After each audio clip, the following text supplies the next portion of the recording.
Hey, what's up? Bricks Galore here, and today is Wednesday, and so that means another episode of The Mandalorian has come out today.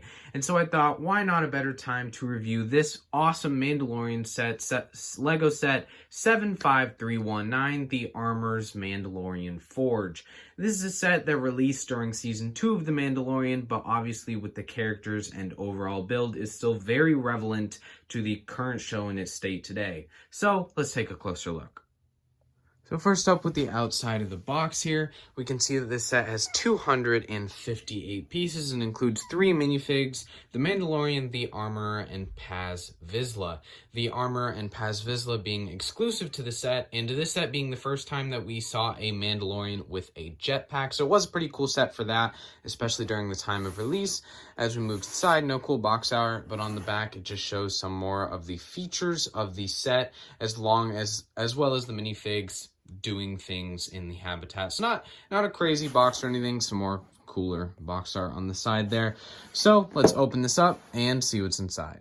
And so the first minifig of the set, as you have it built, is the Mandalorian. He has his Beskar armor in this, and it is a really good minifig. Not one that, if you're a really big LEGO fan, you probably already have a couple of Mandos in Beskar armor, but of course this was a really cool set as it was the first time we saw him with his jetpack from Season 2. But overall, a very good minifigure, but not one that will make you go crazy for this set. Next up, we got Paz Vizsla, and he is a beautiful minifig. They did so much to print on a bunch of really cool attributes and get his costume exactly right. As you can see, even on the side, I think my favorite part of this minifig is that he even has his insignia on this armor piece, which LEGO had never printed on that part of the armor up until this minifig, so that's kind of a cool fact. And overall, he's just an amazing minifig who perfectly represents what he is seen in the show, and he's also sort of a minifig that, while he is an important part of The Mandalorian, I don't know if we will ever see him in a set again, and so as the set is retiring at the end of this year, he could be a big reason that you're looking to pick this one up. Next up is the Armorer, who is definitely the most controversial part about this set, because some people like me personally love this minifig and have it as one of the better ones that LEGO has made over time, and other people hate it specifically because the horns are too big. And I agree with that. It's because they reused a helmet from earlier in the year when they accurately represented a different minifigure, and that is a bit of the LEGO laziness, and so I totally understand why some fans are not happy with this part of this minifig, but overall, I think they nailed it. I really like the gold part of her helmet, and overall, she's just got some good printing on both sides of her, and it's a very cool exclusive minifig that, for me, was the reason to buy the set in the first place, and the reason that I bought my second copy to get this video, because I wanted another one of these figures, because I truly do love this figure, and this is the highlight of the set to me, even though for some people it could be the biggest flaw. And lastly, of course, we have the build to this set, which is the Armor's Forge. And this is based off Season 1 and a little bit of Season 2, where we see her under the sewers of the main planet from the first season, and this is her workshop there, while it also could be representing her new workshop in Season 3 that isn't technically what it was originally intended to do.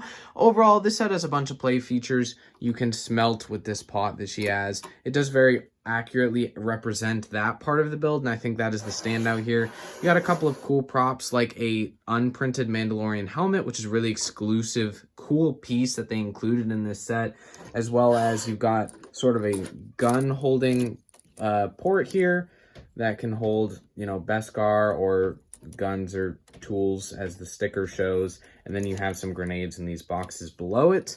And overall, I mean, so there's not like a crazy amount, I can't get that back on, there's not a crazy amount of play features here necessarily, more just play opportunities. There's lots of open space, lots of ideas that your certain builder could have to have fun with this build.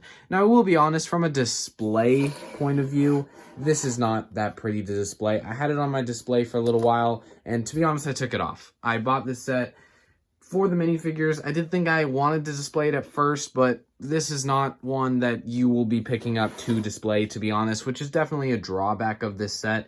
I'm not exactly sure how you make a more displayable forge. You probably have to make it more expensive, so that's probably why they didn't go for displayability and they just went for playability and a fun little set here, but this isn't a display set. I'll say that. If you're someone who just likes to display, especially if you don't care about minifigs, I definitely wouldn't pick this one up.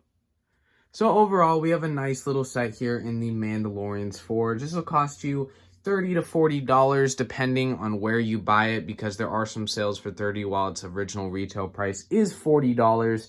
And this includes 2 exclusive minifigs that there's a very good chance we will never see again in another set, especially at this low of a price point. And so for that reason, if you're a Mandalorian fan, if you're into minifigs, I would definitely consider picking this one up, especially if you can find it for around $30.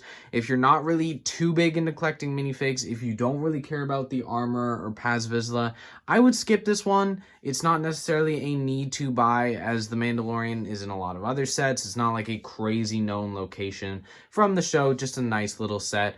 But again, I am very fond of this set. I have 2 copies now after getting a second one for this review, and so I do really enjoy it. So overall, I'm going to give this one an 8.5 out of 10. Tell me what you guys think this is out of 10 in the comments below. And thank you guys so much for watching. Tell me what you thought of the Mandalorian episode that came out today. Remember to hit that like button if you enjoyed, subscribe, and I'll see you guys later on Bricks Galore. Bye.